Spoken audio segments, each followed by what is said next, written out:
Court में कश्मीरी पंडितों को निशाना बनाकर कत्ल करने की जांच हाई कोर्ट की निगरानी में कराने के लिए खासी टीम तश्कील देने की मांग की है।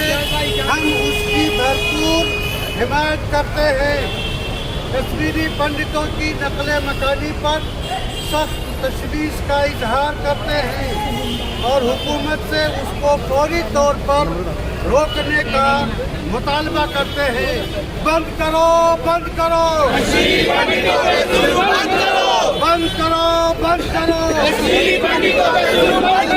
हम कश्मीरी घूम क्यों डाल रहे हैं? हम कश्मीरी पंडितों के साथ हैं।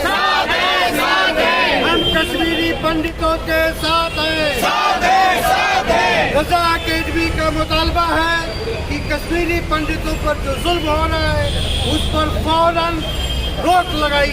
आवाज़ उठाना जरूरी है।